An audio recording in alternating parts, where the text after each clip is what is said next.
A few years back, I wrote a book and it's called How to Start a Business Without Any Money. I hope you can see that.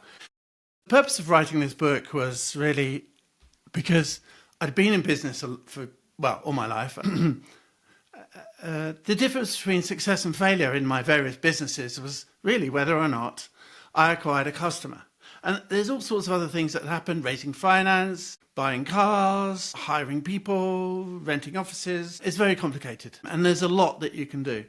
And, I noticed that a lot of people do a lot of things, but in the main, what a lot of people seem to avoid doing is talking to customers. But the number one thing you can do is talk to a customer. And before you talk to a customer or potential customer, you don't actually have to have anything in place. Not strictly true. You need to have a story. You need to have a narrative. You need to be able to describe what it is that you intend to do. You might rely on some history, your CV, your experience. That would be part of your story that you would share. But I've been in situations, and I know many others have, where that's all we've got. Okay, and customers buy. That's what we want. That's the objective. And I always noticed that, years later, when I had an established business and, we'd gone to great pains to advertise and communicate, and we had a nice office and we had nice staff and we dressed nicely and we wore suits, how much of that mattered. And I was based in London, but I ended up with clients all over the world, the US, across Europe. And it just occurred to me that at one point that something like 90% of my customers had never been to my office. They had never met the majority of my staff, right? And I was thinking, I think I was on a plane, and I was thinking, how much money does our business spend making all of these facilities available, or paying for facilities to house staff, to dress nicely, to have cars, to have laptops and computers, to have a nice foyer, to have a reception, to have the phone answered, the phone equipment, the multiple sets of everything that needed to be in place, the photocopiers, the tens of thousands of dollars and pounds that were spent facilitating this kind of empire that was pointless, that actually served no one, that solved no real problem, right? And so it really does boil down to, who is your first customer? And I talk a lot with people who are raising finance, and I often say to them, how long have you spent trying to raise finance? Because at the end of it, there's two things. There's still one thing anyway, but there's two considerations. One thing you've got to do at the end of raising finance, that you still have to do if you haven't done it already, is you've got to win a customer. And if you've raised finance and you can't win any customers, then wow, you got a problem, okay? I have a solution to that, by the way, which is called smart money, which you try and generate cash from someone who would be able to be in a good position to help you sell your stuff. So for instance, if your investor was Mark Cuban and you were selling sportswear, that would be fantastic because he'd be able to distribute your sportswear through his network, and he'd not only invest cash but be able to distribute your products too. So two birds, one stone. That's smart money. That's smart VC. That's getting the right kind of investment. But you still have to sell it. It's your product, your service, whatever it is. Maybe you need money to go and manufacture it, but you still actually have to sell it. And if you're not selling what you produce, whether it's a service, whether it's sportswear, whatever it is, then everything else is just an expense, right? And it can be very, very, very frustrating. So the absolute first thing, even if it's not even the best sale, even if you end up selling something you didn't intend to sell, right?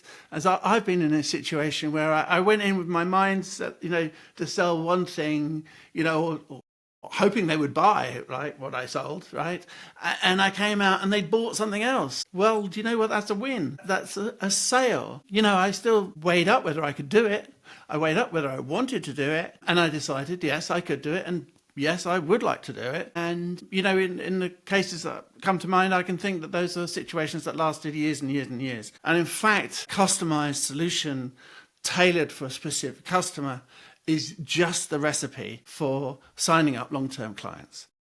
And really that's what you want. You don't want customers, you want long-term repeat business. I call them clients, because a client comes back again and again and again and keeps on buying. And they are one of the pillars of your business.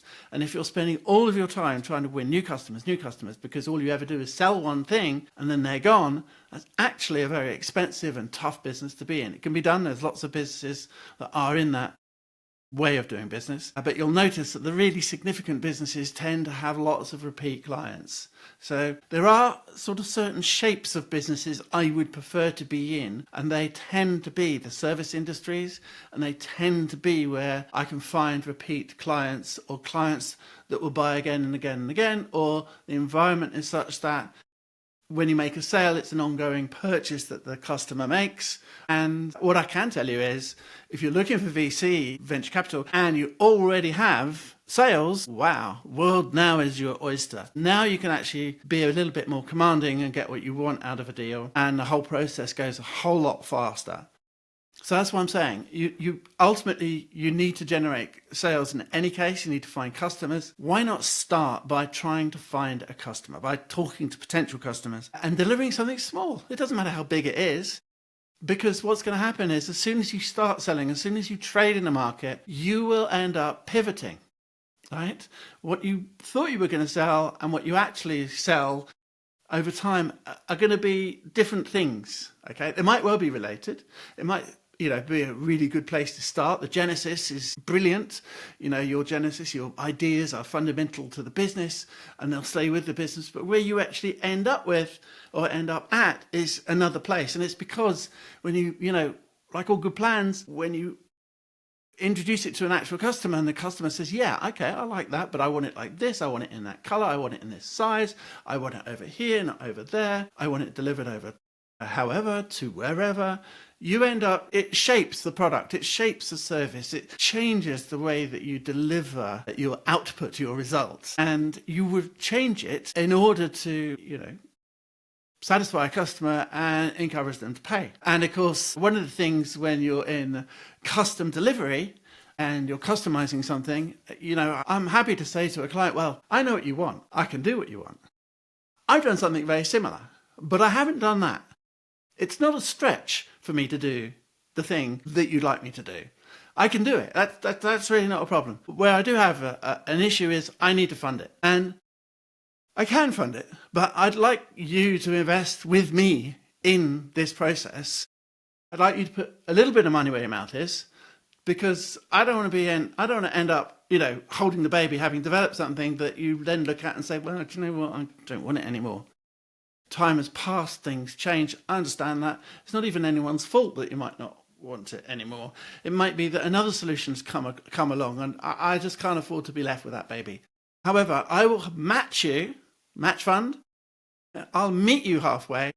I will develop that product. I will develop that project. I'll make it happen and I'll deliver it on time. I can see it all happening. I know how it's going to work, but I need some investment from you. Now, some clients will say absolutely no. Well, you have to question. Is that the kind of client you want? Other questions will say, yep, I'll do it. I'll match fund it. No worries. I'll pay 50%. Wow, fantastic. We'll do that. Other customers, the really good customers, and they do exist, I found them, they'll pay 100% up front because they just want the product. They want the service. They want you to feel good. The amount of money involved is nothing to them. They're much more focused on getting the delivery and making sure their clients are happy. And the problem that they face, they are certain that you can solve it and it's going to solve a big headache for them. And sometimes what it is that you're delivering is actually, really not a problem. It's just actually an issue of resource. They could do it themselves, but they don't have the staff or the means or the ability to switch on the systems to make it happen. But you, in your third-party capacity, do. You have different constraints, and the customer can see that, and so for that reason they're happy to pay or happy to finance or happy to place an order. You decide how you're going to play that depending on where you are in your business, who the customer is, whether it's got cash with the order or not. I always insist on signed orders. I write up my orders, especially when customizing a solution to someone. I will write up a brief or specification, and detail exactly and look for a sign-off. But not only a sign-off, I will ask for an initial payment, and in the UK it just needs to be greater than £1, demonstrates there is an actual commercial arrangement. Now, legally, I've never had to call on this, but apparently legally having an actual commercial arrangement that is in writing and actually money has changed hands makes all the difference. And in practice, emotionally, I have had to rely on this on 1 or 2 occasions when customers at the end of a period, an agreed period, before it was outstanding or even considered late, have said, yeah, we don't want it anymore, so we're not paying for it. To which I've had to say, well, hang on, you did agree to pay for it. We defined what it was that you want. I delivered it. It is now delivered. This is delivered to order. The order value was, we agreed this in writing. You gave me an order. It is an order. Here's the delivery. There's nothing wrong with the order. It 100% meets. I don't see any query or question about the product or service that I've delivered other than you don't want it, which is a shame, and I'm really sorry to hear that. But I've gone to a considerable cost and expense to deliver that, and I'm very sorry to say, but payment is still due. And most people, well, every time I've put that to someone when that has been the outcome, and I've demonstrated I've had it in writing and all the other things, they've paid up, right? Without a dispute. And you have very, very, very few disputes when you write things up and you seek agreement in advance and you have absolute clarity, and then you actually deliver on the points that you said you would within the time you promised. Obviously, if you're late, if it doesn't work, if it's somehow incapacitated or doesn't fulfill on the brief, that's a different story, and that's a negotiation. Never been in that situation. So anyway, good luck. But yeah, number 1 is focus on winning a customer first. And I think that's really important, especially for businesses and business people who come from a technology background, who haven't had a commercial or strategic background and aren't perhaps used to selling. Part of being in business is that you do actually have to sell. Customers are the ones that will pay your bills. Really making a sale is not that hard. You're not trying to convince anyone. There is no slimy secret sales source where you hoodwink someone into spending money. What happens is you simply, define a product or a service that you can deliver, and you name a price, and fundamentally the customer or potential customer decides whether they want to pay it. And they'll tell you what other bits they want around it, and then you say how much those other things and bits and pieces are going to cost, if they're going to cost anything. So yeah, there is a negotiation, but it's just really about a price they're prepared to pay and a fee or price you're prepared to receive. And it's really straightforward and common sense. It's not hard. The hardest thing is if you've never done it before, obviously, is just putting yourself in a sales situation. But I tell you, it's much better to be in a sales situation and to win a client. You just do that a few times and it's like, I thought that was going to be tough. And that's a lot easier than I thought. And the beauty of it is, if you're raising VC or trying to convince charities or banks or whatever to back you, it's the same deal. You're still selling, you're just selling you. You're still selling you. Right? Even when you're customizing or delivering a service, someone is buying into you and they're believing whether or not you can deliver on that promise, which of course you can. So no problem. Have a great one, and I'll speak to you again soon.